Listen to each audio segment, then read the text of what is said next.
just clocked up my first 2,000 k's on the Max. Not bad. I've just come off a ride, and during that ride I clocked up my first 2,000 k's on the Max. And I thought, let's do a video about the wear and tear that's happened to the bike. So I think we might start. Let's start with the tyres. So, with the tyres, both the front and the back are wearing really well. I see no real damage. To be honest with you, they look almost new.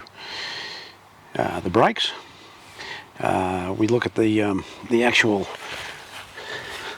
brake ring itself, the rotor, it's in pretty good nick. Matter of fact, actually, I would say better than, well, yeah, look, you can see some wear marks. But for all intents and purposes, it's almost like it's new. So I would say the only area that I really have an issue with are these front forks. Not that they're not performing, it's just that they, I think they're what you'd call on the cheap side, and as a result,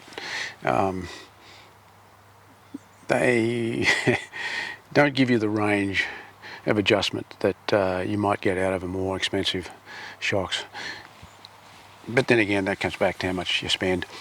The frame, it's a sturdy, solid frame, and I've had this over some pretty rough terrain, not a problem.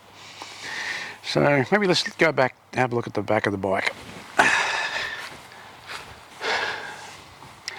So down the back here, I think the area of real interest are going to be the gears and the derailleur. And to be honest with you, look, there is some wear and tear on the teeth. But after 2,000 kilometres, I would expect that. The chain appears to be in pretty good shape. There's a little bit of wear on the inside of the chain. Again, after 2,000 k's, the front sprocket here seems okay. The rear wheel, it's solid, there's no movement. Again, the rear wheel is the tyre is similar to the front. The only area that I had issues with, well, I'll rephrase that, they're not issues. The only area that I had to keep on top of were the pivot points on the actual suspension. And look, I think over the 2,000 k's I had to twice just tighten up a little bit. I can't fault it. Probably the only issue that I have with it, and this is more of a design issue, but something you have to be aware of with maintenance, to do with the cabling. This here and this here, I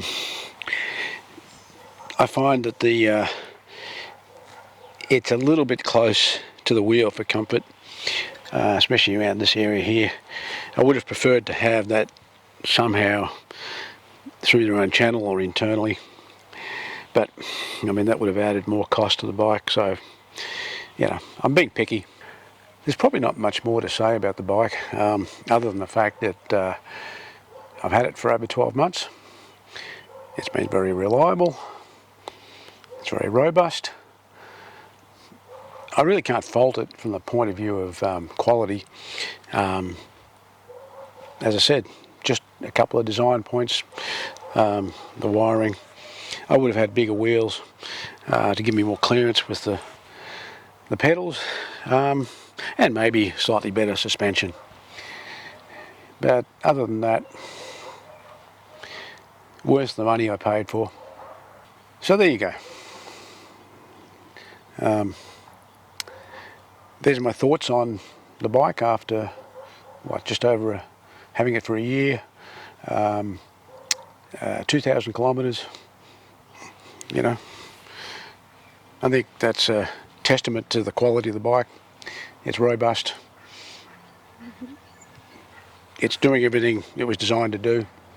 It's, yeah, you know, I can't really fault it, other than the fact that it probably would have had bigger wheels on it to give me more clearance in respect to the pedal, and maybe higher end shock systems, but I mean that all cost money. For the money I paid for it, I got what I got value for money, and I think I'll leave it at that. So until next time, thank you.